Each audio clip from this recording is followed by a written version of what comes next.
press launch for the 44th Annual Vancouver International Film Festival.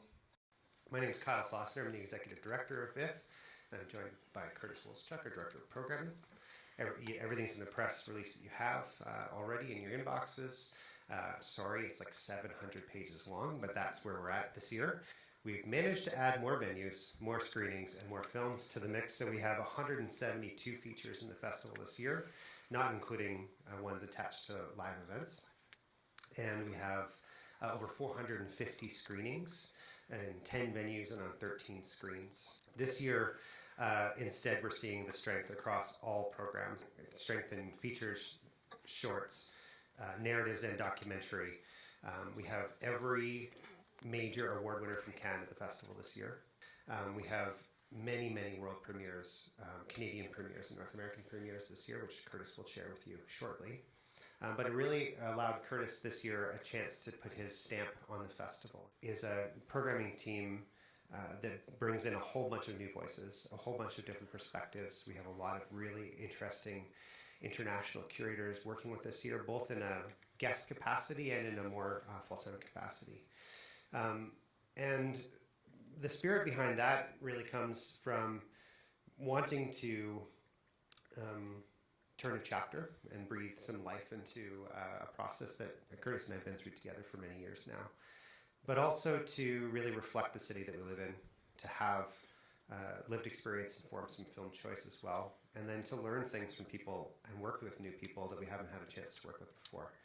So some of the core programs which we'll touch on, we're continuing what we've built over the past 2 years in Leading Lights, which is a program curated by a Canadian filmmaker of note, programming the films that made them. We have our Focus series again this year, and Curtis will dive into that. And then excitingly this year, the new project is the return of a region of focus. So this year, the first Spotlight On series is coming in, and this year it's the Spotlight on Korea. So we partnered with the Jeonju Film Festival in Korea, and we're working with COFIS and COFIC to bring really exciting emerging talent from Korea to Vancouver, both in film and in person, to join us this year. So again, it's about kind of growth and evolution for us. We're on the precipice of a change organizationally. We're mid to 3/4 of the way through a strategic planning process, which I think you'll see manifest later this year or into next year, which will really govern where this organization's going over the next 5 to 10 years. And it's one of ambition and growth and expansion. And I think the city needs a festival of our scale and of our ambition to lead the charge into a cultural future. And with that, I'll pass it over to Curtis. Thank you, Kyle. We're very excited to open the festival this year with Richard Linklater's Nouvelle Vague. This is Richard's telling of the making of Breathless.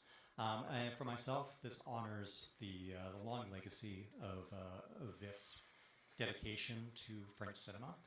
And I think this is also a fantastic film in that it demonstrates not only Linklater's continued passion for filmmaking, but his interest in filmmaking itself. You know, there's a contagious and infectious kind of energy to the film as you just see great work being made. And it's a lovely testament to how a film can launch a movement and how a piece of work can exist and remain seminal for years and decades to come. And we're really excited to have a number of incredible Canadian premieres at the festival. Our Canadian filmmakers are well represented in our special presentations. Chandler Levac, who was at the festival a couple years ago with I Like Movies, returns with Mylan Kicks, which is her look at the Montreal music scene. Nirvana, the band, the show, the movie is the latest by Matt Johnson, who did Blackberry. Very much about the filmmakers who call Vancouver home. We'll be screening 12 films that are either BC productions or co-productions this year. 8 of these will be world premieres.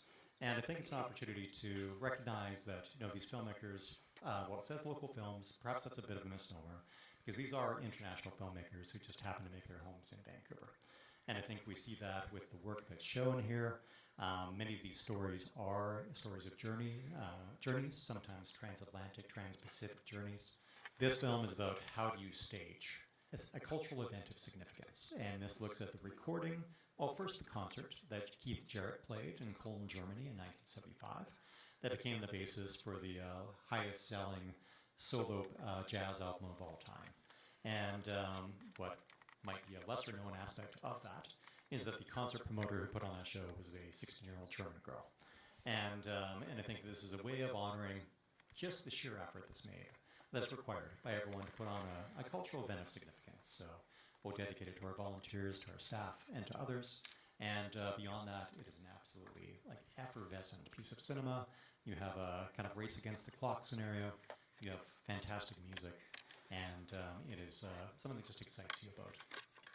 I also want to reference that we have the world premiere of a Canadian-Hong Kong co-production called Finch and Midland. It's by a filmmaker named Timothy Young, and it features several Hong Kong luminaries. And so we were able to work with a couple of cultural organizations in Korea on this program. 2-year cultural exchange between Canada and Korea, really one of the standard bearers, not only in Korea, but I think in the world in terms of playing progressive cinema. And yet is a really important part of the festival itself, as we are so fortunate to be an international cinema organization rooted in one of the world's most productive sectors. And so this is a connection point. We have a very playful artist industry program, very exploratory. This year we've added 3 core sentiments to our filmmaker, our director-centric programs, which are a focus on animation, a focus on documentary filmmaking, and a focus on business training, business development, and acumen amongst filmmakers, so producers and co-productions. And so at this year's festival, we'll see those programs interact with each other, interact with our other programs in the AMP Music and Media Summit, as well as our Signals Creative Technology Exhibition, where filmmakers, linear and XR filmmakers, documentary and animators will all interact with each other in a really convergent environment and looking for connection points and building strength. I think the strength of our sector here depends on people building networks and crews and multidisciplinary talents to raise the level of the game. And if we can raise the level of the game of filmmaking made here in Vancouver, then we can across Canada.